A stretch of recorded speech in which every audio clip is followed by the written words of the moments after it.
We come before you just asking you to really bless us in this time of just getting to know one another with Kailin and Dylan as well. Father, I pray that if it is your will, then make it happen, Father, whether it's the visa situation or being thousands of miles away, it really doesn't matter to you. God, it is of you, then it will happen. Father, we do want to pray also for just our sisters, Antoinette and Christina, with the loss of their parents, their father. We pray that you really help them, comfort them as only you can. And Father, help the church to get behind them as well. Grateful to have John here with us, and bless our evening. We pray in Jesus' name. Amen. All right, without further ado, let me get John Oakes to come up here. Dr. John Oakes to you and me. He was a professor at Claremont University of physics and chemistry. And I think, John, you graduated from the Colorado Schools of Mines? No, UC. UC, okay, in Colorado. So he's been trying to figure out what to do with the rest of his life after he retired. So he led a team to Bakersfield and then led a team to Merced. And they have done incredible.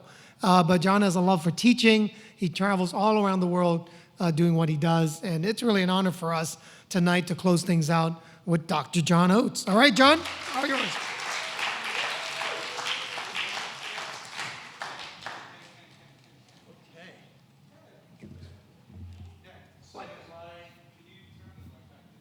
Turn what? Oh, got it. John is a doctor. I can figure it out. You hit the on button? Is that what you did? I did hit the on button. Okay. And let me put this off mute. Yep, got it. Right. Brilliant. We got you. Yeah. Hey, July 4th, we're having a picnic in Merced at Lake Yosemite Park. Y'all invited. Free food. Come on down, starting at 10 o'clock. Yes? Okay, great. So, Ken told me an hour for my talk and then 40 minutes for question and answer. Y'all willing to stay here till 9:30? Seriously? Okay. Are we going forward here? PowerPoint? Okay, good. So I was asked to teach on science and God and kind of another little thing on science and the Bible. All right. So we're going to consider two possible views about nature, about reality. One would be the determinist / atheist / naturalist position. I'll let Thomas Huxley represent that. He said, is there a way to turn on this monitor so I don't have to be looking back all the time? This one down here, John. Oh, there. Okay, great. Oh, okay, good. In the universe of blind physical forces and genetic replication, some people are going to get hurt, others are going to get lucky. You won't find any rhyme or reason to it, nor any justice. The universe we observe has precisely the properties that we should expect if there is at bottom no design, no purpose, no evil, and no good. Nothing but blind, pitiless indifference. DNA neither knows nor cares. It just is, and we dance to his music. So that's one perspective. Blind, pitiless indifference. What we observe is the result of random actions with no purpose, no direction. It just happened. All right, as Thomas Huxley said, man was made flesh by a series of singularly beneficial accidents. Thing is, I hang out with these people. I hang out with scientists. I'm a scientist myself. My PhD is in chemical physics. And by the way, it's not like all scientists are atheists, but they're just the loud ones who talk loud and really act as if, well, duh, obviously. Come on, give me a break. All right, and one of the things one of the results I want to have from this talk is to not be intimidated by these people. Because the question is that a realistic description of reality? All right, another position would be, let me see here. I don't think it's working, Doc. It's not working. Well, I've got my clicker if you want to use it.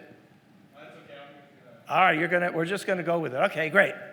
So another possibility is the idea of design. All right, William Paley invented what's called the watchmaker argument. I'm not going to use a watch example. I need somebody's cell phone. All right, give up your cell phone. Come on, teen. Yes, do it. Give it to him. Yeah, I need your cell phone. Give it to him. Yeah. Thank you. So imagine All right, again, William Paley's example was a pocket watch, but nobody has a pocket watch anymore, so we'll use a cell phone. All right. So imagine, you're just walking down the street and you see this thing on the ground. You think, gee, how'd that get there? Maybe a series of singularly beneficial accidents. Maybe random chance. So maybe, there's some glass, some metal, some silicon. And, maybe the car ran over it. Boom, cell phone. Or is it more likely there was a designer behind that thing? All right. In fact, if you think there's not a designer there, then we have to test your ability to think at all. But I would argue the simplest living thing has more complexity than that cell phone. The simplest living thing has more design to it than that cell phone, because even an E. coli is a nano factory of unimaginable complexity. And yet there's people that believe that it happened, just molecules bump into molecules, there it is. So the question is this: is there evidence for design in nature? Here's what we're going to do. I'm going to hit the button, we're going to pretend it's working, and whenever you see it and you hit the button, then you hit the button. Make sense? All right, good. See, it works. It's amazing. Let's see if I can fake him out. Oh, all right, you can't. Oh, no. I was faking you out. All right, now. All right, good. So this is the teleological argument for the existence of God, the argument from design. All right? Or sometimes called the anthropic principle. That's a really fancy term. It's more of a philosophical term, which basically says the only way you can explain reality is to assume there's a purpose behind that reality. In other words, the universe is designed so that we could be here to experience that universe. All right? In fact, maybe better than a cell phone. Here we go. Thank you very much. Don't use it, though, during church. All right? I hear they're talking about banning cell phones in high schools and junior high schools. Can I have a round of applause for that? Very good idea. All right? You guys can use them when you get home. Anyway, maybe a better example. Let's imagine you have a junkyard. All metal and scrap and glass and just a bunch of stuff. And imagine a tornado ripping through there, throwing everything up in the air, and down comes a 757 Dreamliner. That's what we're talking about in nature. So what I'm going to do is I'm going to do a very brief survey of things that I would teach in a freshman introductory science class, be it chemistry or physics or biochemistry, talking about things that show evidence for design. Because let me tell you my story, if you will. I grew up going to church. I was the guy carrying the cross around and all that kind of stuff. The problem is I was a pot-smoking knucklehead, and I was an atheist, and I didn't believe in God, which didn't seem to matter in that situation. So I go off to college, and I was so proud of being an atheist. I remember taking philosophy, 101 freshman year and thinking, Friedrich Nietzsche said, God is dead. And I said, yeah, that's great, that's awesome stuff. But then through studying physics and chemistry, I decided, wow, this is not just a bunch of random stuff. There is a designer, there is a creator. All right, so what I'm going to do is I'm just going to look at some things I see in just introductory science classes that proves beyond any rational ability to ignore it that there is a designer, there is design, and therefore a designer and then a creator. So here we go. This is the actual one. There you go. So water, HOH, right? Hopefully you don't need that label there. Hopefully that would give it away. Yeah, come on, H2O. All right, you could teach an entire one-semester course to explain all the properties that are unique to water. In other words, the properties that water has that no other substance has. And every single one of those properties, if water didn't have those properties, we wouldn't be here. And so I'm going to argue that water is a clearly designed substance. A few things. In order to have life, you have to have a liquid solvent. Life cannot be made out of something that's solid. That doesn't make any sense. Or gaseous. So it has to be a liquid. There aren't that many liquids at room temperature, actually. But water happens to be liquid across most of the temperature range at which life could exist. Because scientists would tell you that life can only exist from about minus 20 degrees to about 80 degrees centigrade. Outside that range, life cannot exist because below that temperature, chemical reactions don't happen. Above that temperature, molecules begin to fall apart. And it just so happens that water is liquid across almost that whole range, but not the whole range. I'll get to that later, the whole thing with ice. Now, another property that it has to have is it has to be able to dissolve a wide range of molecules. In order for life to exist, the liquid, which is the substance within which that life exists, has to be able to dissolve a wide range of molecules of, excuse the technical language, polar, nonpolar, ionic, okay? In fact, if that liquid could not dissolve ionic substances, you couldn't have a nervous system and things like that.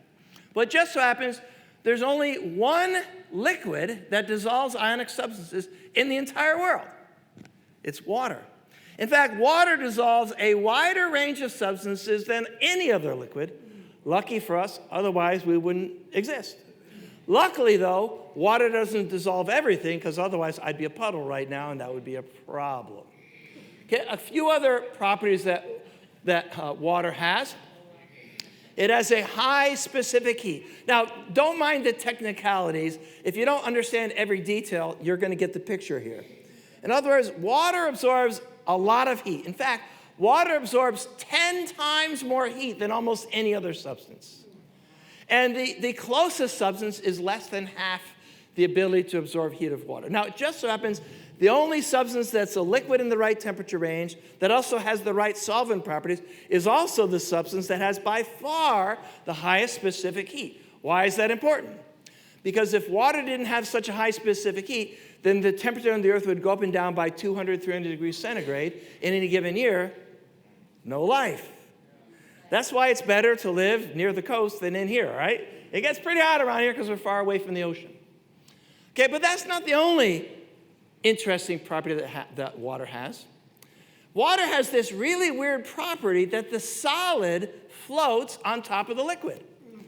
And by the way, there are millions and millions of compounds. There's exactly one compound out of all those millions of compounds where the solid floats on liquid, right? Ice floats on water. So why is that important? Well, it turns out when it's cold, the colder ice floats on top of the warmer water. Otherwise, in the winter, the lakes would freeze to the bottom. And then during ice ages, the oceans would freeze to the bottom. And basically, any advanced life form would no longer exist. But then there's another weird thing about water. Every other substance, if you plot density versus temperature, it goes like that. The only exception is water. Density versus temperature goes like that, and then like that, all right, and then like that. And so what that means is in the winter, the colder water floats on top of the warmer water because water flips over at about 4 degrees centigrade. Now again, if you didn't understand exactly what that's about, every single one of these properties that water has, that literally no other substance has that property. The thing is, the same substance has to have all those properties. And do you think that that's just an accident? It's just random chance. Okay? I would say no. And by the way, I could talk about the viscosity of water and a bunch of other things, but that's enough for water. Okay, next slide. Probably that slide gives some of you the willies, or you're starting to sweat and that kind of stuff, the periodic chart. Okay, I tell my students that chart was invented by Mendeleev, Russian chemist. Actually, I was in Kiev, and I got to give this lecture in the auditorium where Mendeleev used to lecture. It's sort of cool. Anyway, I tell that Mendeleev invented that chart, but actually, I don't think that's true. I say God invented that chart. In fact, God's fingerprints are all over that thing. There are at least 22 elements that I know of which have a property that no other element has. And if that element didn't have that property, we wouldn't be here. I've got a question for the atheist. Why are there so many elements? Not described elements. Why are there so many elements? The answer is because there's a lot of properties that materials have to have in order for life to even function. All right, so let me talk about a few examples. Next slide. Okay, carbon. I teach organic chemistry. When I teach organic chemistry, the first week, I spend the entire week listing all the properties that carbon has that no other element has. And every single one of those properties, if carbon didn't have that property, again, there'd be no life.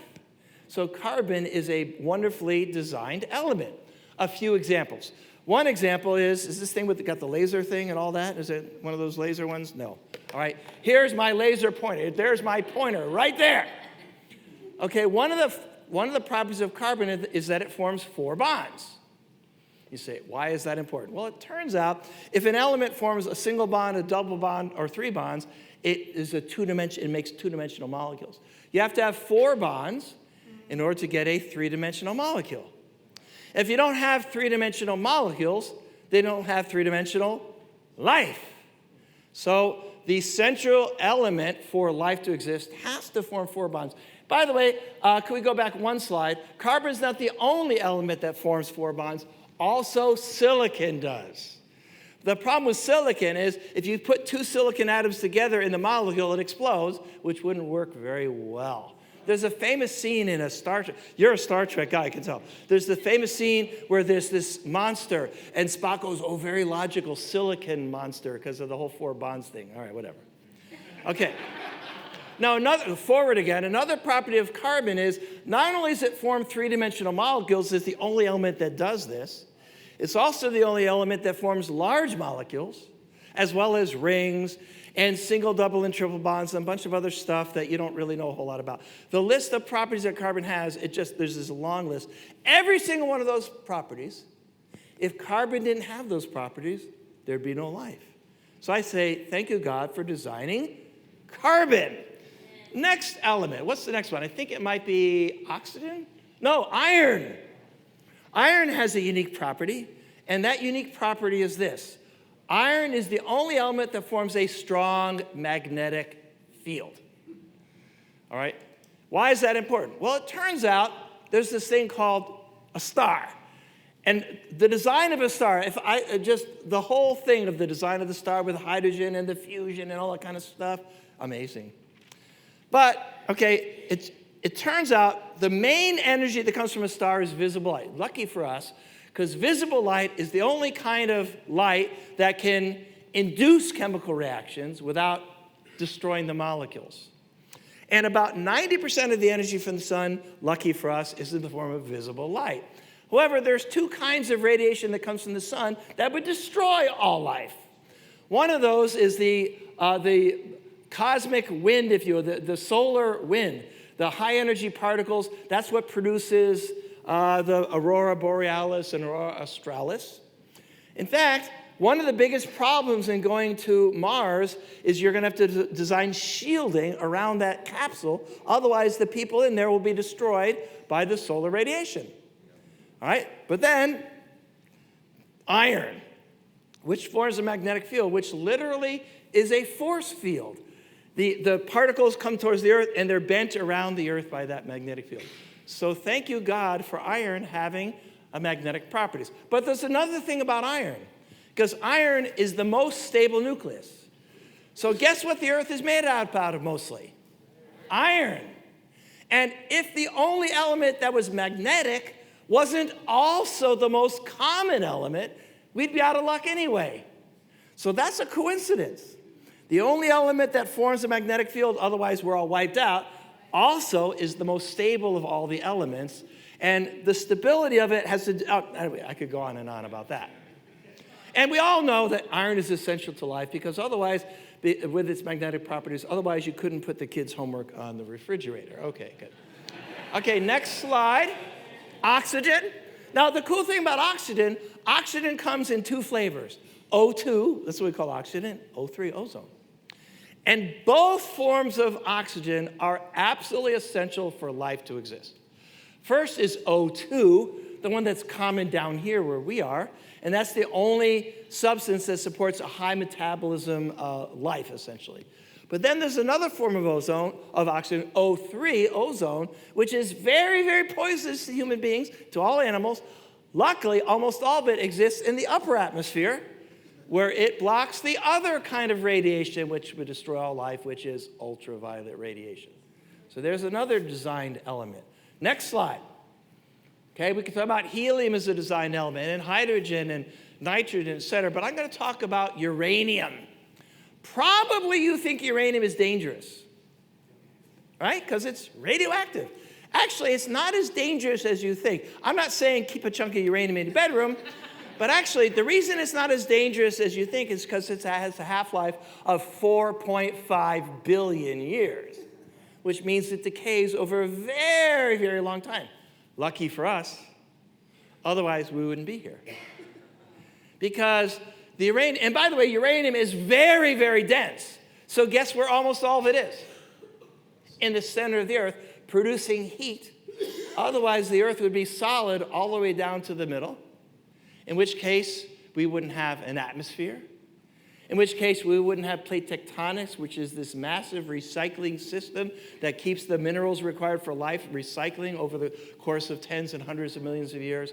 So there you go, plate tectonics. Now, if you don't like a planet with a lot of uranium, go to Mars. There's almost no uranium there. And also, almost no atmosphere, no plate tectonics, and sterile surface. There you go. Why are we going there? All right. Well, yeah, why are we going to Mars? That's a good question.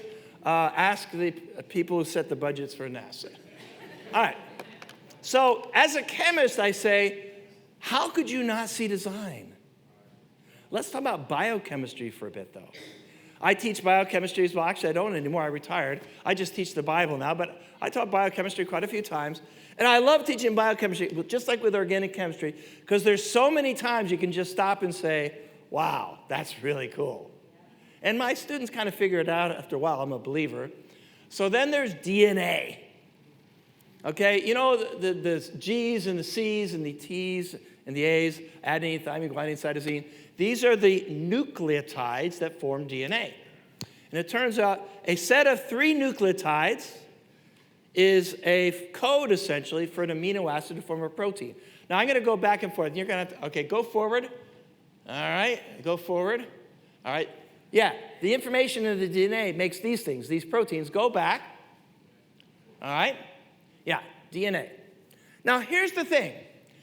The DNA acts as a code. So there's all these different trinucleotides, and a group of 3 makes an amino acid to make a protein. Here's my question. Could molecules randomly just bouncing around and hitting each other result in producing a code? Does that make any sense at all? Answer is no, that doesn't make any sense. In fact, I'm gonna tell you that although nature does spontaneously produce order, one thing nature never does spontaneously is create information. That's one of the laws of thermodynamics, essentially. Nature does not spontaneously produce information. All right? I was going to make a comment about disinformation, but that sounds political, so I'm gonna move on here. All right, I'm going to move on. All right, how much information are we talking about? Well, in the case of the human genome, around 3 billion of those base pairs. 3 billion, that's the amount of information in a small library. But I want to talk about the earliest, simplest life that existed, such as, say, an E. coli bacteria. 100 million of those pairs. All right, let's cut that down to 50 million. No, let's cut it down to 25 million, which is less information than probably could even support a living thing. The probability that this information could be spontaneously generated would be like taking 25 million letters, throwing them in the air, and when they landed on the ground, you could read them in Afrikaans or whatever language you want. I mean, how many times would it take to throw those 25 million letters into the air so that when they land on the ground, it would make a readable thing?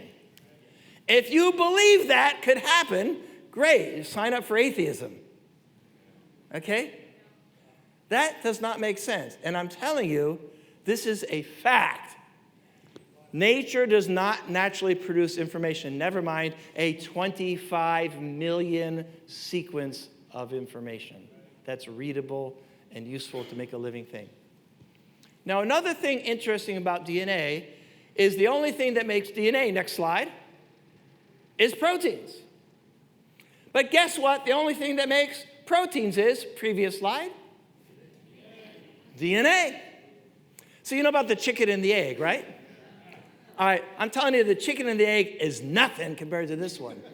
Because I asked our friend say, Dawkins or whatever atheist. So which came first? The DNA or the protein? All right, because here's what you have to believe. What you have to believe is, in some miraculous event, the DNA that would have been produced by the protein sort of accidentally created itself. But at the same time and in the same place, the proteins that would have been made by the DNA also spontaneously appeared, both, and they kind of joined together, and you got a living thing. I'm telling you, folks, this is craziness. Now, biochemists came up with this whole RNA world. I don't have time to show why that's a ridiculous ad hoc hypothesis. The bottom line is, life was created by an intelligent creator. The evidence for design is absolutely overwhelming. All right, little chemistry, little biochemistry. How about you guys like physics? Let's talk a little bit physics. Next slide. Okay, yeah, I'm sorry about that. Yeah, nature does create order. Those crystals represent order. Order can be produced spontaneously. Next slide. But what can't be produced is information.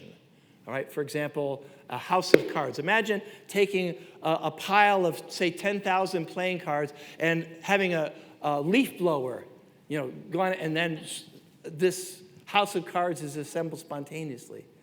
Folks, that can't happen. It does not happen. And waiting long enough doesn't solve the problem. All right, next, little physics. All right, before the 1940s, physicists were unanimous, virtually unanimous, in the claim that the universe is eternal.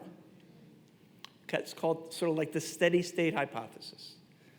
All right, now, why do you think physicists were unanimous in this belief that the universe is eternal? Is it because there was evidence that's eternal? No. It's because the alternative is problematic to atheists. Because there's really only two possibilities. The universe has always existed or was created. All right? And so the idea that the universe is eternal was not a scientific idea, and yet it was held to almost religiously by almost all scientists. All right? But in the Bible, Hebrews 11:3, we have, by faith we understand that the universe is created so that what is seen has been made from things that are unseen. Actually, we don't have that by faith anymore. We have that by evidence. All right? Because in the late 1920s, Edmund Halley discovered that the universe is expanding very, very rapidly. It's called the redshift. And if the universe is expanding very, very rapidly, that means at one time it was smaller. And then some physicists came up with this crazy idea that maybe it was tiny at one time. And it expanded, and it came up with the idea of the Big Bang. Now, it's not like atheists just folded instantaneously. All right, sure. No. They fought and fought and fought. But then in the 1960s, the microwave background radiation was discovered. And according to the Big Bang model, this event, we call it the Big Bang, should have produced a radiation that fills the universe. It would be in the very long microwave range. And then in 1965, these two radio astronomers were producing a radio antenna, and it picked up this microwave radiation. They're like, it's broken. Maybe a bird pooped on our thing like that. And he was sharing it with his cosmologist friend. He said, you just discovered the proof of the Big Bang model. So by the 1960s, physicists finally caught up with the Bible. And here's what I believe it's unanimous at this point for cosmologists. They believe that there was nothing. No time, no mass, no energy, even time and space did not exist. And then at one instant, all the matter, all the energy, and space and time itself were created from absolutely nothing.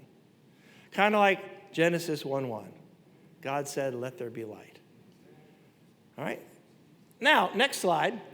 As physicists began to investigate the nature of what must have been, by the way, we can't prove that the Big Bang happened. You can't prove it. What do you get? You can't do an experiment, right?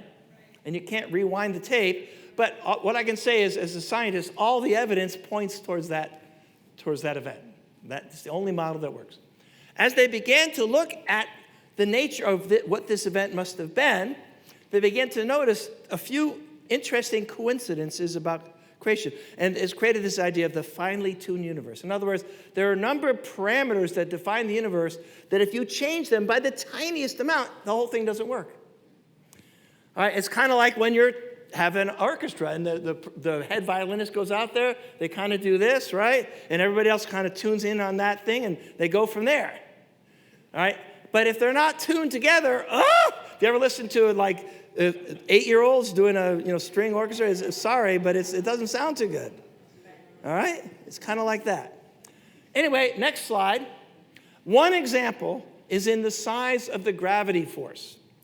Now, gravity is essential to the universe working because gravity is the force that causes matter to collapse to form stars and galaxies and planets.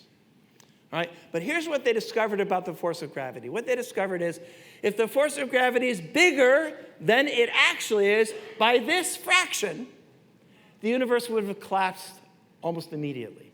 1 part in 10 to the 60th. On the other hand, if the force of gravity was smaller than it is, by roughly this fraction, stars and planets and galaxies would have never formed at all. So 2 questions for the atheists, the determinists, and naturalists. Number 1, why does gravity exist?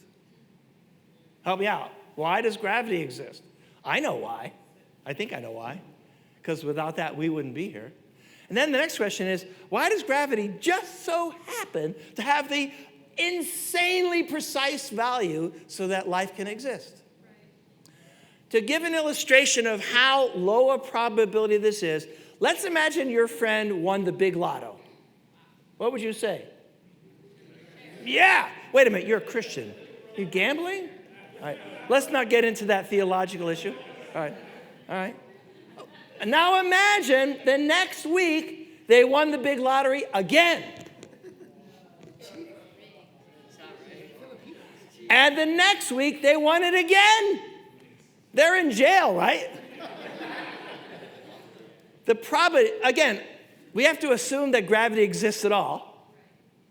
But let's imagine that it does exist. The probability that it would have the right value so that we could be here would be like winning the big lotto 6 weeks in a row. That's kind of like the probability that the atheist is right, and it's just an accident. Next slide. But what that doesn't mention is there are over 30 parameters that define kind of how the universe works, which have a similar thing to this. Some of them are tuned to 1 part in 10 to the 50th. Others only plus or minus 10%, something like that. But if you start multiplying this out, it equals 0, folks. It equals 0.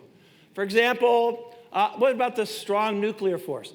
The strong nuclear force is what holds the protons and the neutrons together. Protons, positive charge, repel. All right, the strong nuclear force. Now, if that force was 10% larger, then there'd be no hydrogen. And if there was no hydrogen, there'd be no stars. On the other hand, if that force were 10% weaker, there'd be only hydrogen and no other elements. Finely tuned. And again, there's at least 30 parameters, such as the amount of electrons and protons, the amount of matter and antimatter, and many, many other things, all of which you change into them the slightest amount, and we wouldn't exist here. So how do atheists save their philosophy? Well, they invented the idea of the multiverse. You ever heard of that thing? It's the idea that there's an infinite number of universes, and we just happen to live in the right one. What evidence do you have for that? The answer, of course, is none. So, next slide. Fred Hoyle said, a super intellect has monkeyed with physics as well as chemistry, biochemistry, biology. All right, and so to me, the scientist who doesn't believe in God, I'm thinking, what universe are you living in? All right? Of the most famous intellectual atheist in the mid-20th century, here he is, next slide. Anthony Flew, very handsome guy there. He's a real nerd, all right? Anyway, And about 2003, he announced publicly, I give up. There is a God. There is a creator. In fact, I team taught a science course with an atheist professor at Grossmont College for a number of years. And I kept, because we did a section on science and religion. And one day he comes in my office, kind of grabs me and shakes me. John, guess what? There's a designer. There's a creator. There's a God. Thank you very much for informing me of that. Okay, next slide. All right, we can talk about the right kind of galaxy. Next slide. The right kind, next, we'll just go through a bunch of slides because this is extra stuff we don't need. Slide, the star location, right kind of star, right kind of planet. All right, so conclusion then. And again, I'm guessing a few of you, a couple of the science things I said probably went over your head, but it doesn't really matter. The conclusion is absolutely crystal clear. The universe is designed. So, like Paul said, since the creation of the world, God's invisible qualities and divine nature have been obvious, being clearly seen, being understood from what is made, so that men are without excuse. And I would say scientists, most of all, without excuse for not believing in God. In fact, it says they willfully choose not to believe. So I say, don't be intimidated by bald men with glasses who look smart. You know what I'm saying? And women, by the way, and women, right? And women. Okay. Okay, next slide. Now, this presentation's in two parts.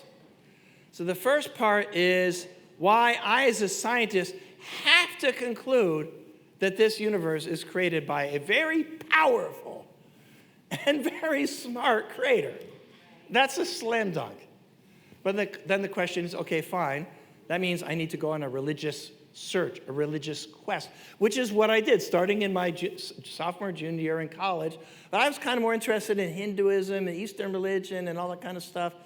So which religion? So part two is going to talk a little bit about science in the Bible. Now let me tell you a story. I was in a van with 8 or 10 science professors at a conference. We're going from one venue to another. And this lady says, Christianity, what a stupid religion. I can't believe anybody could ever believe it, especially a scientist. She said, for example, did you know in the Bible it says if you wear clothing with 2 different materials, capital punishment for that? How ridiculous is that? I said, excuse me, the Bible doesn't say that. She said, yes, it does. I saw it at such and such website. Okay, there you go.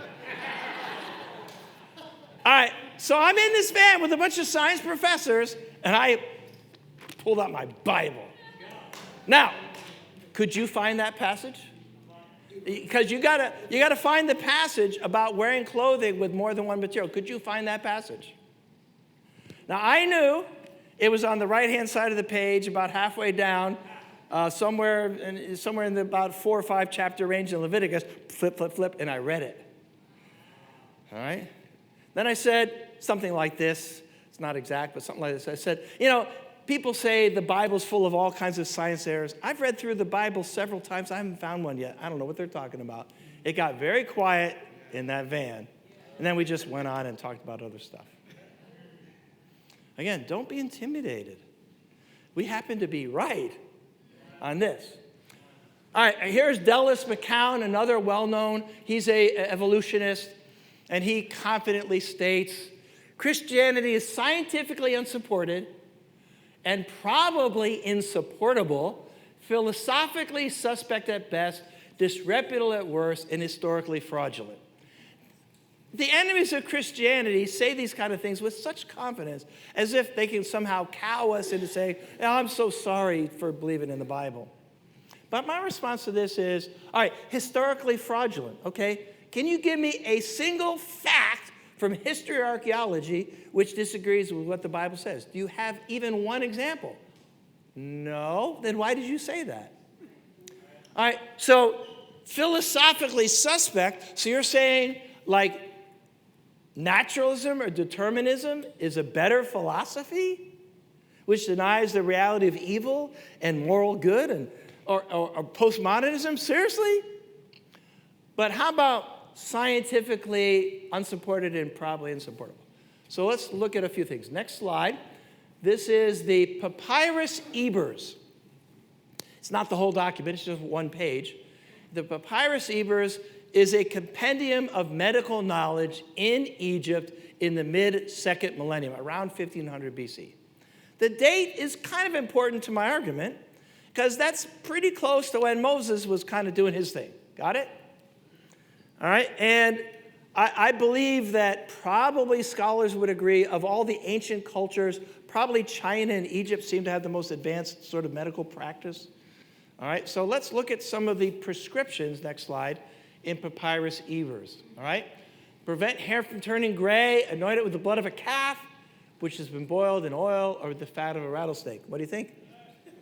Okay. It works. It works. Yeah, I mean, Ken's been trying it, no wonder. Yeah, okay. All right, next. A mixture, not next slide, thank you.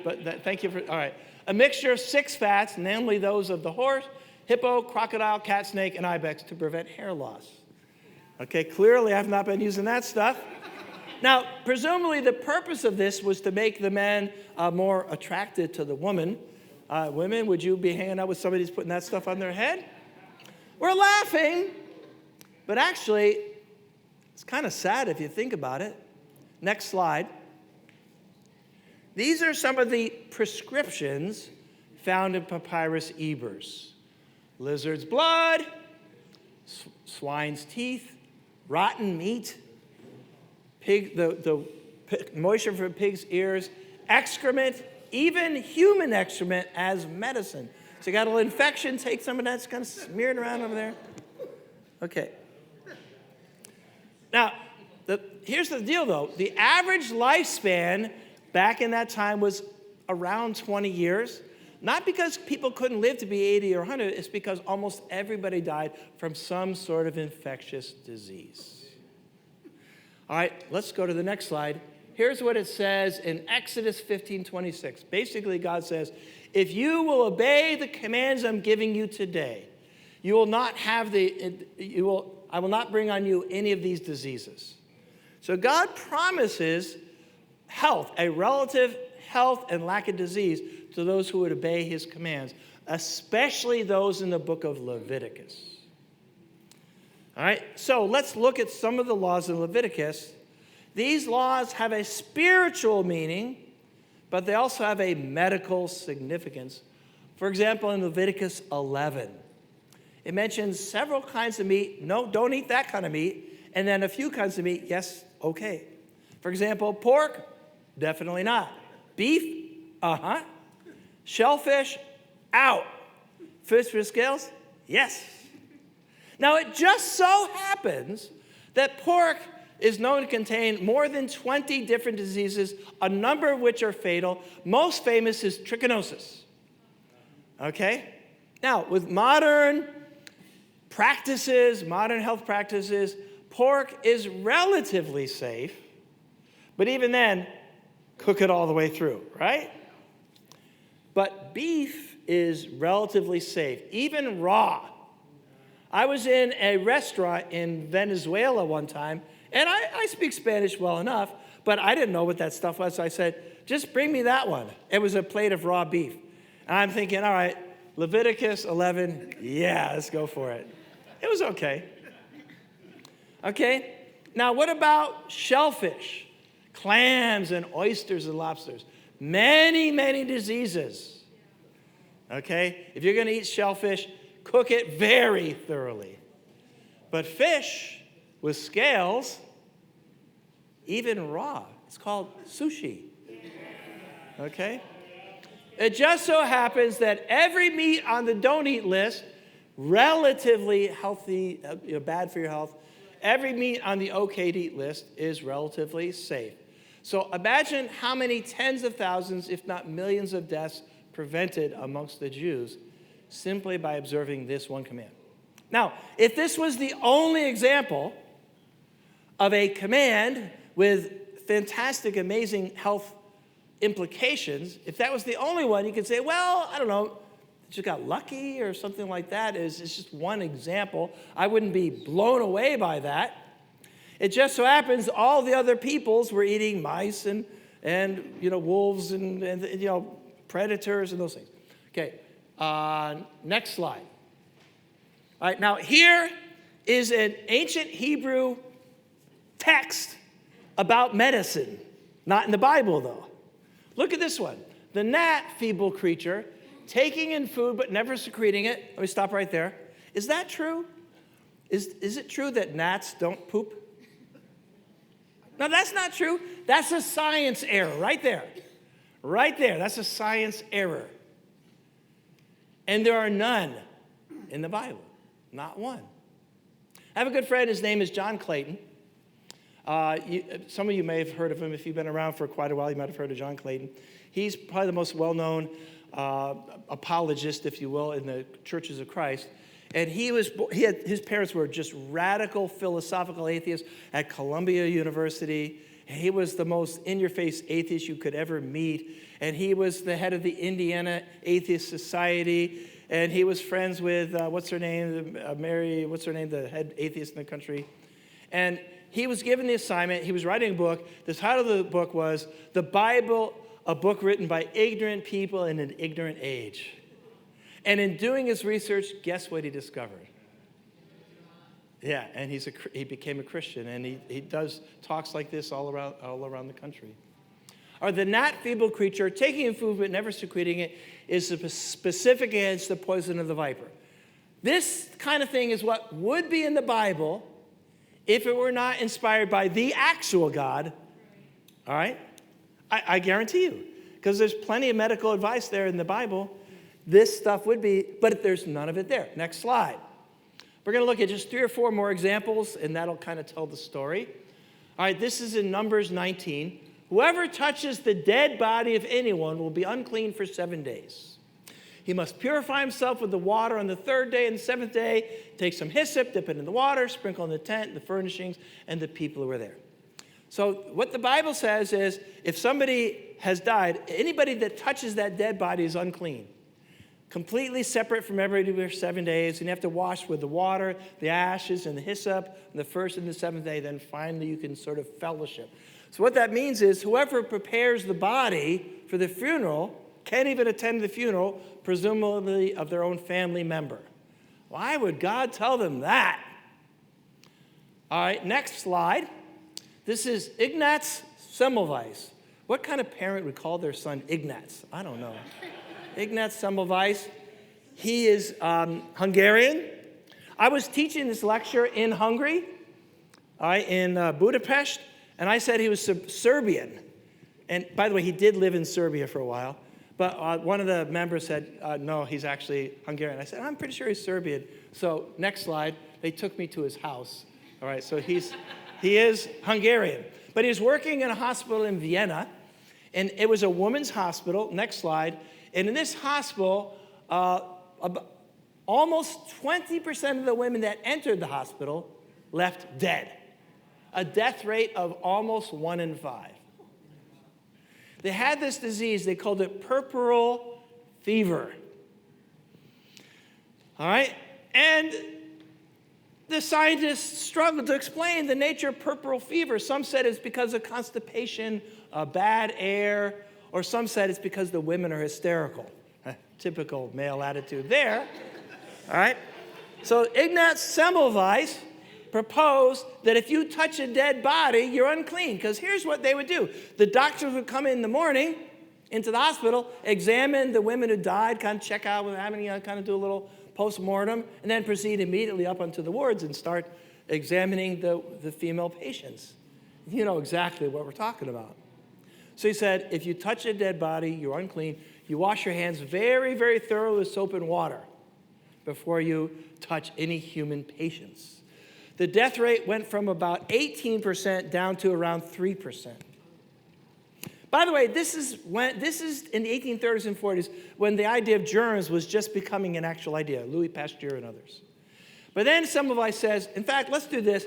Even when you touch a live patient, before you touch another live patient, clean yourself very, very carefully with soap and water and they had all these things for doing that and all this sort of stuff. The death rate went down to less than 0.5%. Because the Bible says when a woman gives birth, she's unclean. And when a woman has her period, she's unclean. Why would God say that? Because everybody knows that God hates women. No, because he loves them. Because when are women particularly vulnerable to infectious diseases? And you know where it's going to come from. Let's change the subject here, okay? Got it? All right, anyway, they should have had a brass band and a celebration, the biggest hero, and instead they fired him. They went back to their old practices. The death rate went back up, and he died of an infection not too long afterwards. Okay, next slide. All right, but let's talk about the actual treatment. The biblical command is to take hyssop, which is a plant. It's like a spice plant, kind of like thyme. Hyssop, ash, and water. And if you take hyssop, which is a very oily plant, and mix it with ashes and water, it makes soap. But it turns out oil of hyssop contains roughly 10% of this compound, thymol.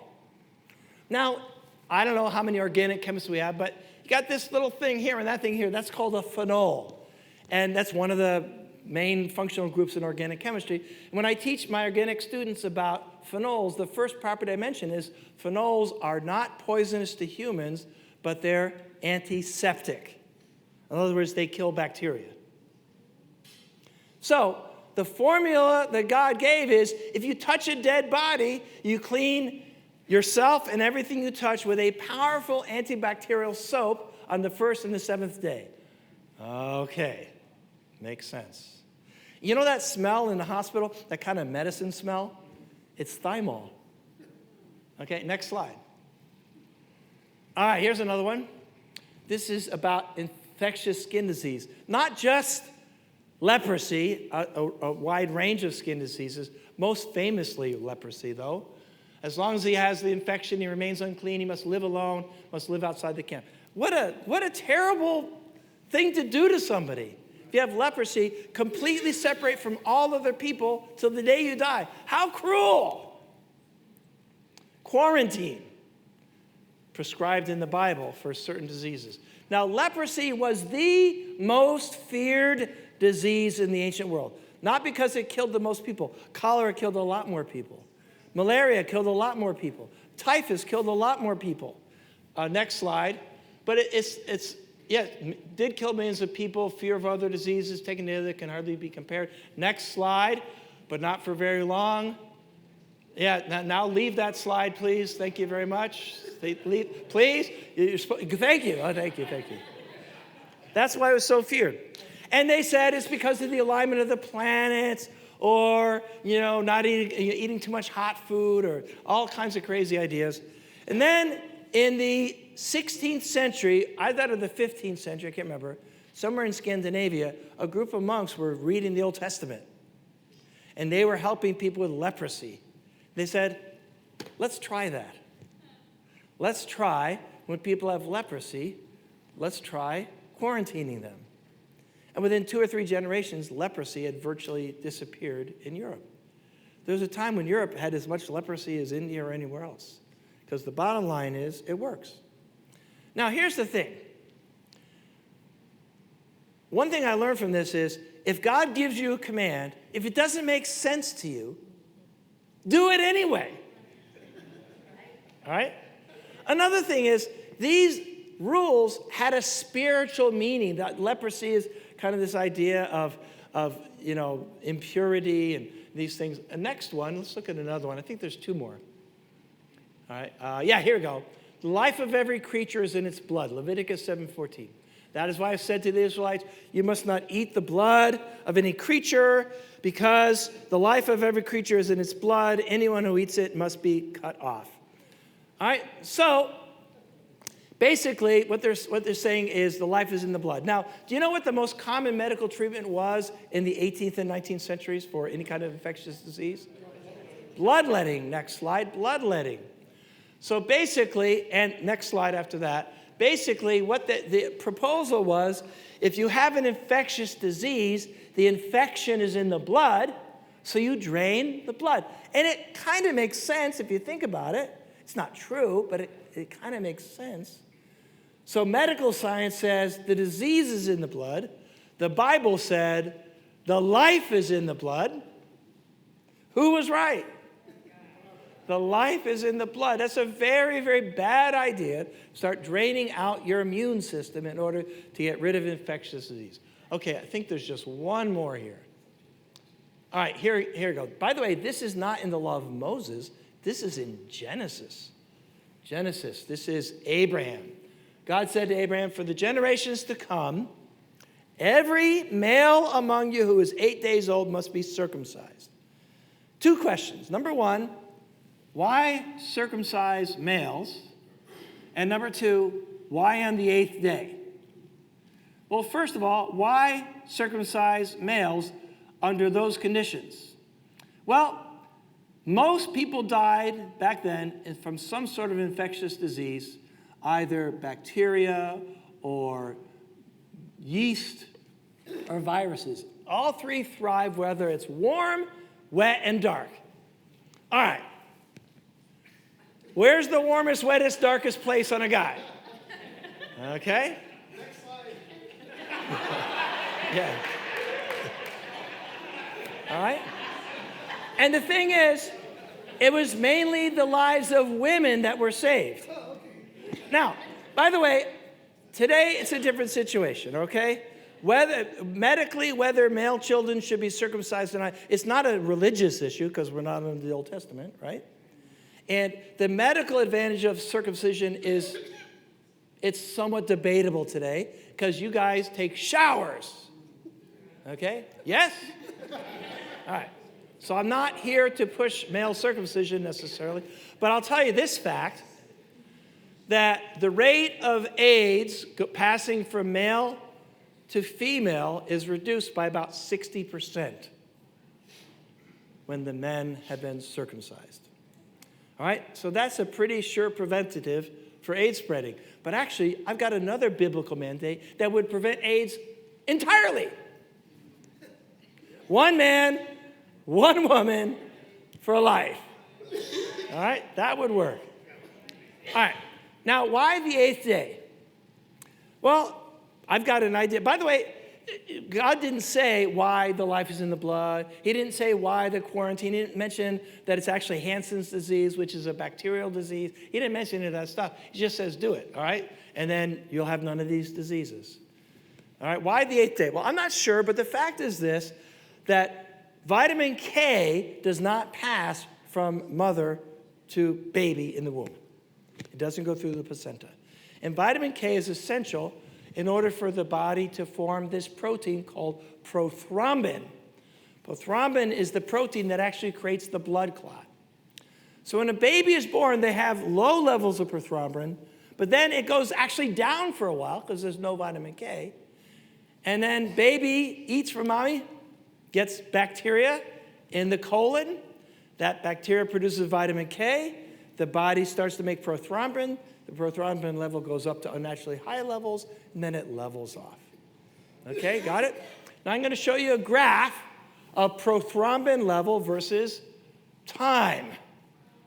Okay? You can see what we're talking about here. From the moment a male child is born until the day they die, what would be the most advisable date to perform a male circumcision? 8th day. The 7th, within the experimental era, day 7 and day 9 would be roughly the same. Okay, by the way, again, whether you choose to circumcise your male child, I believe the health implications are much less today, not 0, less. All right, but they generally do it on the first day. You know why? Because when they're born, they give them a shot of vitamin K. There you go. Problem solved. All right, next slide. All right, now, how did Abraham figure this out? I know what he did was a double-blind experiment. So for the next 5 years, we'll do all those circumcisions on the first day, and then the 3rd day, that's a joke, Okay, that's a joke. It's a joke. All right, so I'm basically done. Let's see, what's the next slide? I can't remember, honestly. All right, yeah. By the way, I believe that there's a creator. And I believe to not believe so, it's evidence of irrational thinking. You're kidding me. You see the scientists, the periodic chart, the properties of water, all these elements, the fine-tuning of the universe. You don't believe it's created? What's wrong with you? But I also believe science leads to the conclusion that the Bible specifically is written by that same God. However, my belief that the Bible is inspired is not primarily from scientific evidence. In fact, when I came to believe the Bible is inspired, it had nothing to do with any of this evidence I presented tonight. I came to believe the Bible is inspired by looking at those prophecies that got fulfilled and looking at the miracles that Jesus did. Many, many other reasons I believe the Bible is inspired by that creator. Anyway, so that's our talk, and we're going to do Q&A. Yes. Yes? What's that? Let me grab the mic behind you. All right. There you go. All right. The question could be related to science, or, I teach a bunch of stuff. You could ask a Bible question, a theology question if you want. All right, Related to any the topic or questions not? that we have about sex in the Bible? I mean, science in the Bible? Did it? Just kidding. Sorry. All right, that's Song of Songs, if you want to talk sex in the Bible. Sorry. All right. I'm going to be preaching a sermon from Song of Songs in a couple weeks. Okay. Hi, it's not actually about this particular presentation. And I know there was a brother who gave a presentation about the Ice Age and dinosaurs and carbon dating, but I wasn't there. So how do you explain the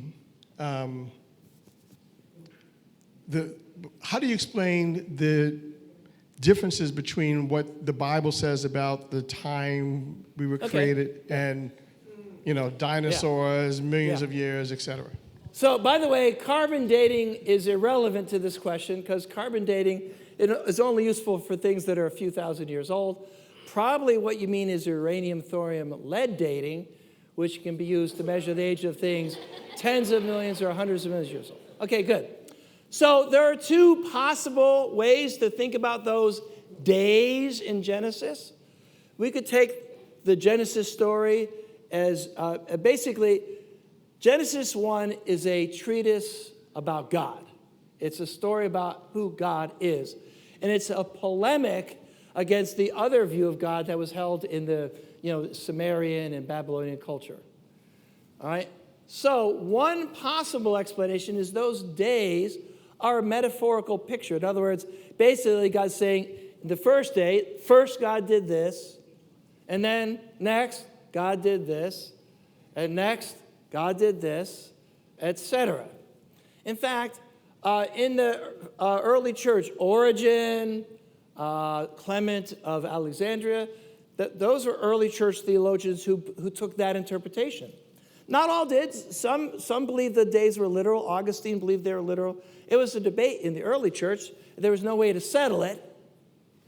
All right, but the evidence for the earth being old is pretty strong. All right. For example, let's say we look through a telescope at a galaxy that's 1 billion light years away. Good. So the light that's coming through that telescope into your eye, how long ago did it presumably leave that galaxy? 1 billion years ago. So if the universe is only a few thousand years old, my question is, does that galaxy even exist? Now, I believe the young Earth position is a perfectly tenable position. Let me explain what I mean by that. So I teach an intro to science class. We talk about science and religion. And in my class, I'd have a lot of young Earthers in my class. East County, San Diego's a lot of them. So what I'm going to do is I'm going to stop speaking as a scientist right now. I literally walk across the stage. So I'm going to walk over there. I'm going to talk as a theologian for a minute. So I literally just walked across. I say, all right, let's look at it from a theological perspective. Let's assume as a working premise that there exists an all omniscient, omnipotent, all-powerful creator. Let's take that as a premise. Under that premise, could that creator create the universe, the earth, and everything so that it appears old at the instant it was created? Yeah, obviously could. So if that kind of God exists, the question is that what happened or not?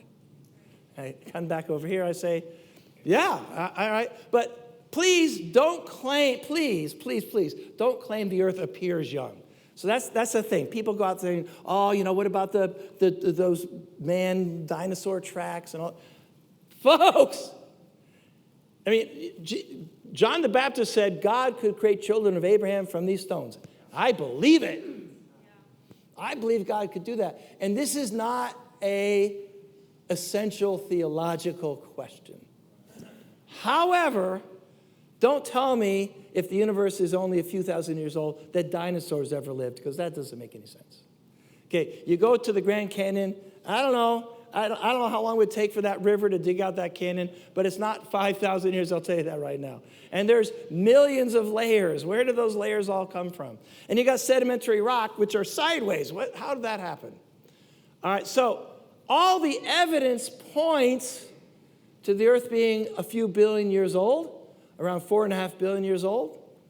It's not just uranium, thorium, lead dating. It's the distance from the earth to the moon. There's several other parameters we can use, all right, of the age of meteorites and things like that. All right, however, I'm not committed to the idea of what the day-age theory, I'm not committed to that. All right, you can believe what you choose, okay? But I'll be honest with you, I'll just tell you right now, in my opinion, those days represent the things that God did over time. And it works. All right, first God created the earth, and then the seas, and he separated the land from the sea. Then he put life in the water, then life on the land, the last of all human beings. The basic picture is preserved in reality, but the details, the day, I believe, those are not literal 24-hour days. Like I said, I'm not committed to that position. I'm not going to argue with people over that.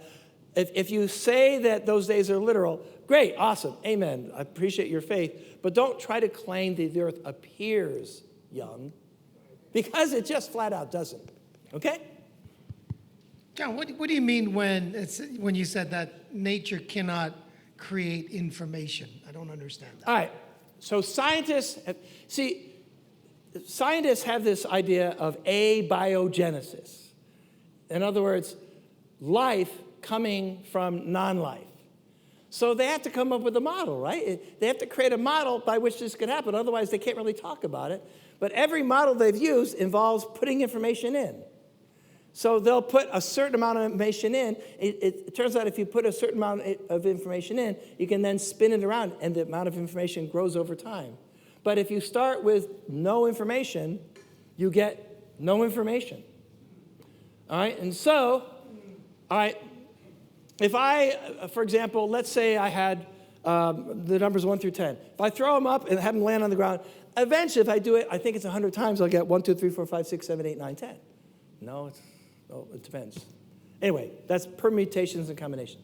But I'm telling you, that's not information. All right? Information is HESAID, THAT, SHEISE, that's information. And nature does not produce information spontaneously. End of story. There's no countervening evidence or theories. And yet, life has an unimaginable amount of information in order to reproduce. So therefore, essentially it's been proved already that life was created by an intelligent creator. Not by chance. Right. So in my book, Is There a God? When I did a second version of it, I did a whole chapter to kind of talk about that thermodynamics stuff. Big words in there. You can skip that last chapter if you want. Yeah. Yes. So I had a question. I had a question. Do you know where I guess what I'm trying to understand, like when you're talking to an atheist or Yeah. whatever, like and they believe in the science, do you know like where they decide?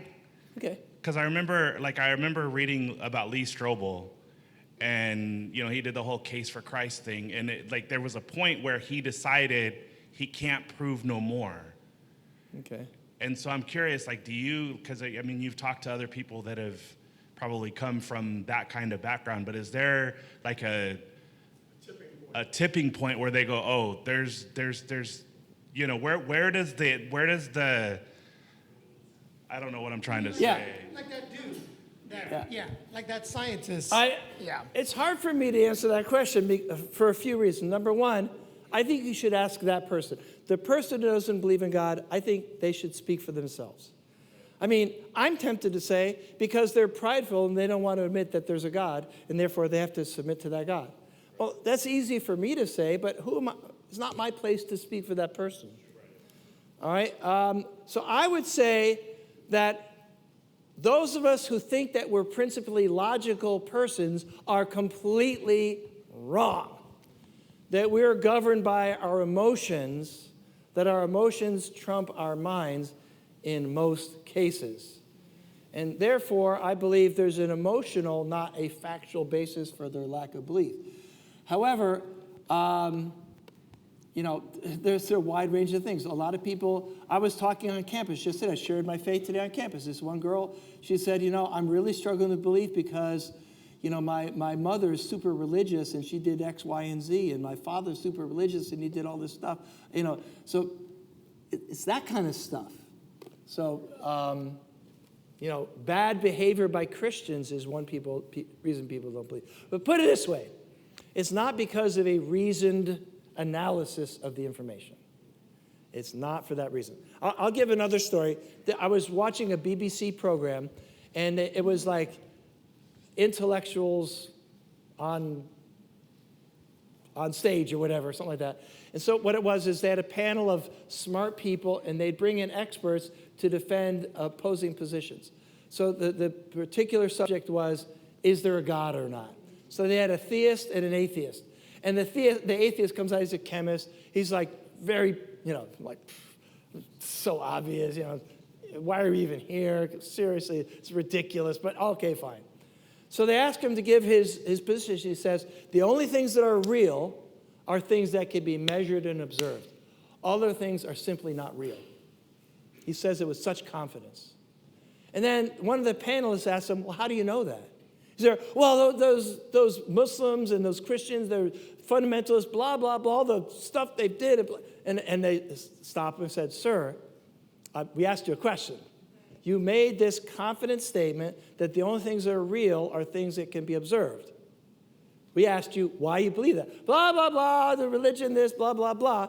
Second time, sir, we asked the questions, you answer them. We asked you why. If you're not going to answer that question, please leave. And he said, I guess I just believe it. So that's why. He based his entire life's philosophy on, that's just what I believe. All right, but the question that you're asking is, why did he believe that? I'd say not because of the evidence, that's for sure. You'd have to talk to him, though. I can't answer that question. Like I said, I was supposedly an atheist. Whether I really was one, I think it was more out of rebellion against my parents than anything. Yeah. But, did I have a defense to that belief? No, it's just what I chose as my position. Yes, question. Yes, thank you, Dr. Oates. I got a question regarding the Genesis. I really believe in the Word of God, and sometimes I don't see in my mind the explanation, but I totally believe there might be something missing. So my question has to do with what's the measurement that Bible uses when it talks about the third day that it was creation made? Because in my mind, in according to the Bible, on the fourth day was when all the stars and the sun and the moon was created. Yet on the third day, it talks about it was evening and it was night. Right. It was like, now how do you the Bible explain that? does not say the sun, the moon, and stars were created on the fourth day. What does it say? It says these objects appeared in the sky. Okay? Now I've got a question. This is a trick question, but it's an actual question as well as a trick question. If you were on the surface of Venus, how often would you see the sun? Never. How often would you see any heavenly object? Never. Because the atmosphere was too thick. Now, again, whether the scientific models of the earlier Earth's atmosphere are correct or not, we can debate that, but there's rock formations. We can talk about the formation of hydrates and all this. There's this stuff. But the bottom line is, according to the scientific models, the very early Earth's atmosphere had a lot of ammonia and methane and hydrocarbons so that the heavenly objects would have been invisible. Then life appeared on the Earth, and then it literally began to eat the atmosphere. And eventually, light-absorbing plants started putting oxygen in the atmosphere and nitrogen in the atmosphere, virtually all the methane and all these other compounds. And so eventually, you could actually see the sun and the moon and the stars. So now that sounds a little bit like an ad hoc hypothesis, to be honest with you. It's a hypothesis that kind of saves my conclusion, but it makes scientific sense. So, because we already had day and night on the first day. Why? Because the Earth is rotating and the sun is there. They have day and night on Venus, by the way. They have day and night on Venus, but what they don't have is sun and moon and stars. So that's my explanation of why the heavenly objects appeared in the sky on the fourth day. Okay? Yeah. Hey, John. So I definitely relate to that concept of really borrowed faith, where I grew up in the kingdom and then went off to college, and I was like, I don't believe what my parents believe. That's crazy. Eventually coming back, taking time up for myself to actually study it out and getting baptized. So my question to you is, from your perspective, how would you go about teaching, as parents, and eventually I want to be a parent, is teaching kids to not only the scriptural things, but also things that you're teaching of like, hey, this is the awesomeness of the world. And just from your perspective, how would you go about teaching that to your kids? All right. You're not asking an expert on that subject. You're asking a person. I'm Joe Christian out there, no better than anybody else at that. In fact, of my 3 children, only 2 of them have been baptized. And one of the ones who's been baptized is not a faithful Christian. So I'm not here to give you the answer to that question, honestly. I'll give you a generic answer as a person with a lot of experience. I'd say the best thing you do if you want your kids to become a Christian is to be a Christian. And talk is good, but action, it speaks a lot louder than that. So honestly, you should ask somebody who's better at this than I am. I'm just being real with you. All right? But yeah, what's it say in Proverbs? Train a child the way that he or she should go, and they'll not depart from it. But that's not a promise. That's more of a principle than a promise. So I would say read the Bible and do what it says, and you dramatically increase the chances your kids will become Christian. But I'm telling you, there is not a guarantee. But I would say this: it's when your kids get to the teenage years, then you got to go through that whole conversion process all over again. It's like you weren't even a Christian yet, and you got to humble yourself out and repent, because the changes you made when you were a baby Christian don't help them at all, because to you, you were practically like this perfect Christian to them all along. So now they're in the teenage years, they need to see you being open, changing, growing, becoming more like Christ. So the best thing to do is remain relatively unrighteous as a Christian. Just kidding. No.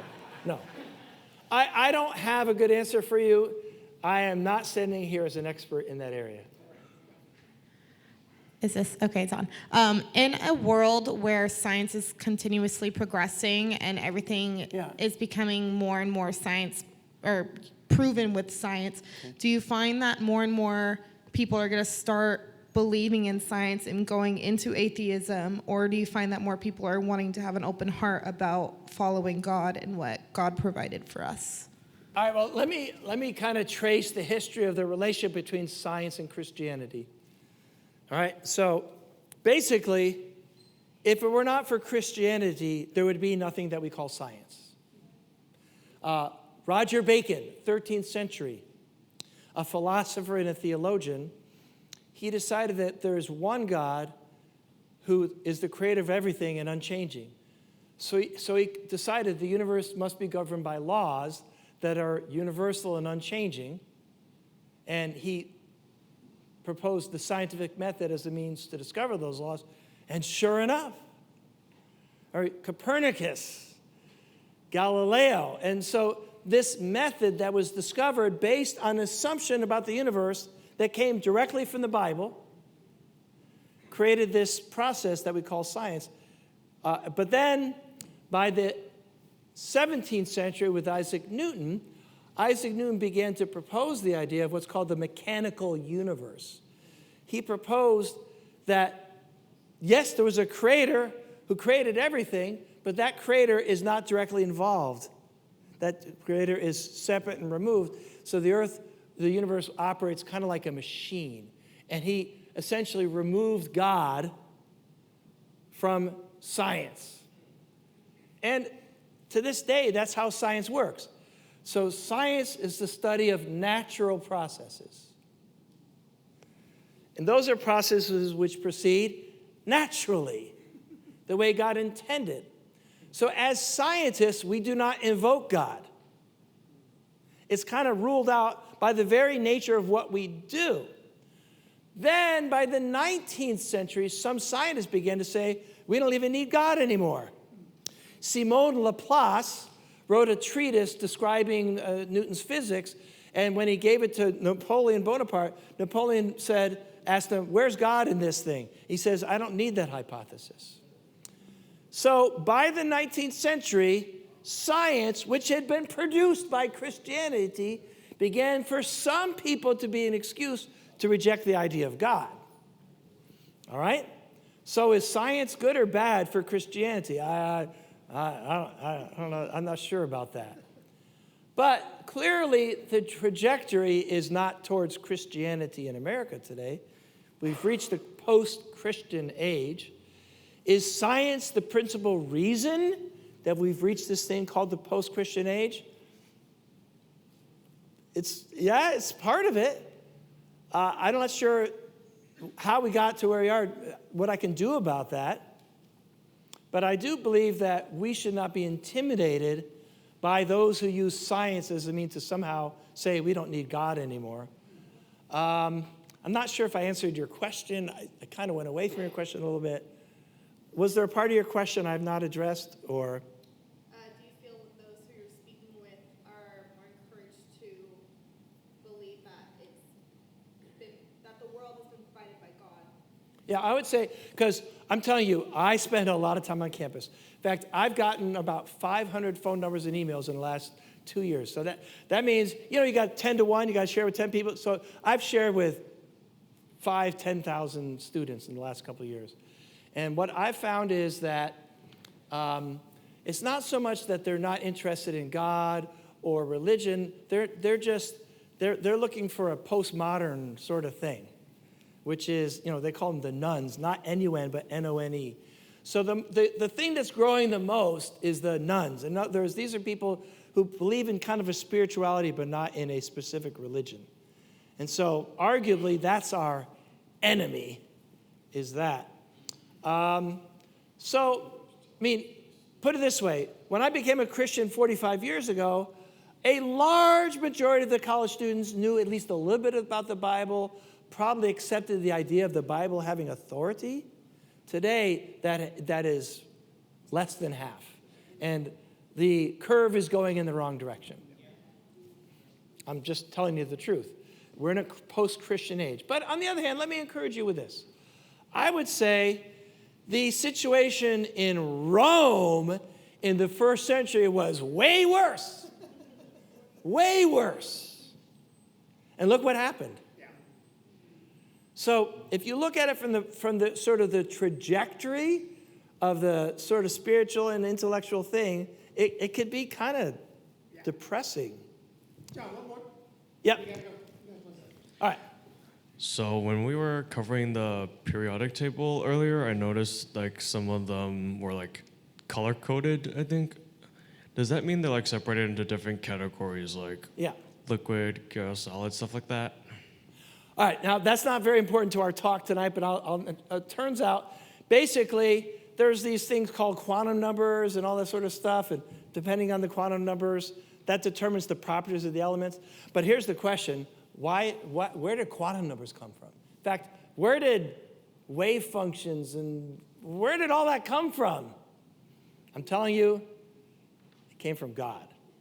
Anyway, I can talk about chemistry if you want. We can talk about 1s, 1, 2s, 3p6, anybody? 4d, all that sort of, yeah. It has to do with those quantum numbers, which, yeah. So the periodic chart is organized. By the way, the chart was discovered, and then 100 years later, they discovered the quantum numbers. So the fact was discovered, the explanation, about 80 years later, the explanation came. So it's sort of a cool story. Mendeleev had no idea why those elements were formed the way they were. Well, John, one last question. It's from a friend of mine. His name is LB. Are dinosaurs real? Yes, but there are no more left around. Dinosaurs disappeared about 65 million years ago. The Chicxulub asteroid wiped them out. All right, LB.